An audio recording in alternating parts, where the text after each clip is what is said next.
Okay, quick video here on rewriting equations practice problems. First couple here, looks like, just keep in mind we are just doing the inverse operations, right? So if I want to isolate t, I need to get rid of this I and this r. Looks like this is I times r times t.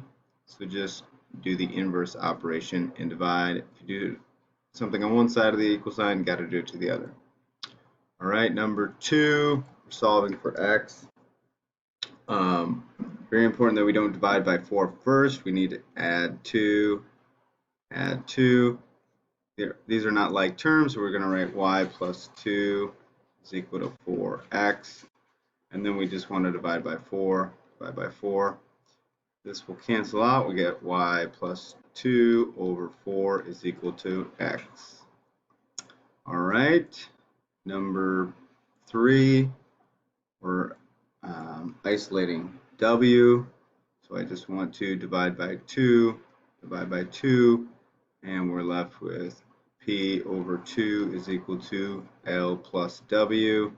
Subtract l, and let's rewrite this over here. We got p squared, or p divided by 2 minus l is equal to w, just like that.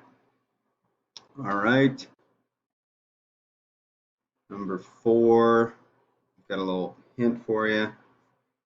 Square root, right? The opposite of squaring something is taking the square root. So we're just going to get rid of this 4 first by dividing by 4 divided by 4. So we get a over 4 is equal to r squared. And then we take the square root of both sides, and we're left with the square root of a over 4 is equal to 1r. All right. So number 5 looks pretty similar. You can try that one on your own. This one here, we're isolating I, and I is in the denominator. So what I would do here is multiply both sides by I, and this will cancel out, okay? If you do it to one side, you got to do it to the other. So now I'm left with I, R is equal to E, and I want to isolate I, so I need to get rid of this R on this side. I divide by r on both sides, and I'm left with I is equal to E over R. All right. Let's see. This one's pretty standard. We've just got to do the inverse operation. So we're going to multiply by 3, and then we need to subtract away the letters, the B and the C. All right. That looks pretty, let's see. We'll do 10, I suppose. First thing I'm going to do is multiply by n. That goes away. Now I got np is equal to r minus c. Just want to add c, add c. Remember these, we multiplied these so they're attached, but now we need to write these as separately because we're adding c this time.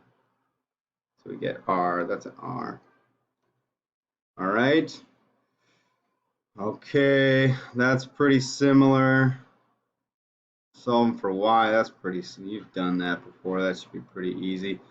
The rest are on you. Give these SAT problems a shot.